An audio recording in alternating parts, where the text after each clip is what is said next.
Yeah, just go buy the game, put its download, and come back and watch this video just so you can see what you have to look forward to. I'm skipping the intro. 10 out of 10, this is a must buy. Ratchet and Clank is one of my favorite franchises of all time, and after the disappointment that was the 2016 remake on PS4, I am happy to say that Ratchet and Clank is back and in prime form. This is a PC port and it runs amazing. This is a very graphic intensive game, though most games I can get away with putting my settings higher than recommended, but not this one. I suggest you look into the recommended settings to match your PC specs. For a PC port, they did a really good job. You can play on mouse and keyboard, it has widescreen and triple monitor support, as well as DLSS 3 and ray tracing for those of you with 40 series cards. But it looks amazing in just RTX mode. All of the display and graphic settings you could want, they're here. And I didn't get to play this game on my 40 series card, so all the footage you're looking at was captured on a 2070 Super. So for the story, this time around, Dr. Nefarious has stolen a Dimensionator, it got destroyed, and now rifts to other dimensions are opening everywhere and the galaxy is collapsing in on itself. And as usual, you have to find a way to put a stop to this and save the day. It feels like the PS2 era writing is back, the game is funny and the characters are great. That crude humor that I've come to love these games for is present and isn't playing it super safe or kid friendly like the PS4 release. There's tons of throwbacks to the old Ratchet and Clank games and some Easter eggs to other games that released around the same time on PS2 like Jak and Daxter. If you're a fan of those kind of games, you'll catch all of the references and they did make me smile. The voice acting is so good, everyone is great, but Dr. Nefarious and Rivet are the standout characters for me. Now let's get to Nefarious. You two, these goons are useless. This is what I get for giving my assistant paid paternity. Quickly, This game is so fun, silly, and full of life. It feels like an apology for the bland PS4 remake. It finds the perfect balance between the serious moments and everything just kind of being funny. I know it seems like a lot of media and movies are just doing multiverse themed stuff now, and if you're getting tired of that, I get it, but they incorporate this really well throughout the game. As you're playing and exploring, you can see the rifts to different dimensions opening everywhere. You often traverse through them, and this is how enemies join the fight. Rifts open and they just drop in. And you can enter pocket dimensions and complete quick puzzles to get new armor sets, gadgets, and resources.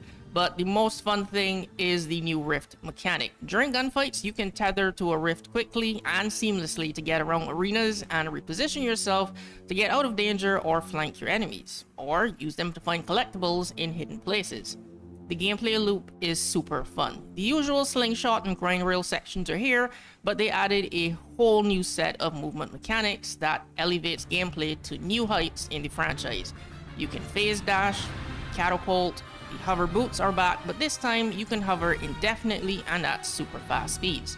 Combining all of these new movement mechanics together, and gunfights have never been more fun. As you're dodging and dashing around to close the gap and open fire on enemies, I cannot stress enough how fun this is. Speaking of enemies, this game is a bit more challenging because they give you all of these new ways to move around and not get hit now. They throw a lot more enemies at you this time than in previous games, but that's fine because there's a good amount of weapons here and they're the highlight in any Ratchet and Clank game. They've added a bit more stun and crowd control weapons to help deal with all of the waves of enemies they'll be throwing your way. The weapon upgrade system is back, so you'll be collecting crystals and using them to put points into your weapons and upgrading them how you like. Now for the other half of the gameplay loop, they turn everything up to 11. It's more platforming, more gunfights, and more puzzles, and I enjoyed every second of it. The game isn't outright hard, but again, it is a tiny bit more challenging than previous titles, so you'll have to use your head sometimes to figure stuff out. There are a lot of puzzles and mini games, but before you panic, just know I personally hate puzzles, I suck at them, and I love the puzzles and mini games here, and I was actually looking forward to them because they weren't repetitive and they were all different and a nice challenge. But if you really hate puzzles, that's fine because you can skip some of these sections if you want and it doesn't affect the story. There's optional side quests on every map, and you can swap between characters for different missions effortlessly as they share the same weapons and gadgets, so you don't have to worry about your characters only having certain weapons. The only difference is your melee weapon. There's a lot of items to find, and I like that this time around collecting items are tied to in-game lore and resources are required to upgrade your weapons, so it doesn't feel like they just throw stuff in for you to collect just because. The items have purpose. Collect gold bolts to unlock some fun extra features and skins. I love the RPG mode where you can see numbers pop up.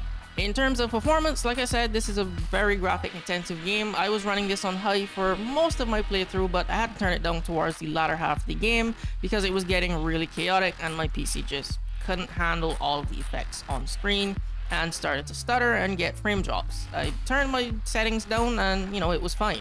I only had one bug where the floor didn't load in and I died, but that's about it. It ran fine otherwise. I've seen some people online say this game isn't worth $60 because it's only 10 hours, and I strongly disagree. Listen, take it from me, a veteran of this franchise, the Ratchet and Clank games are meant to be replayed a lot. You won't get everything on your first playthrough, they make it that way. When you beat the game, you do it over on challenge mode, you keep your weapons and gadgets, and you get more upgrades and a money multiplier and more stuff to help with backtracking on your next playthrough.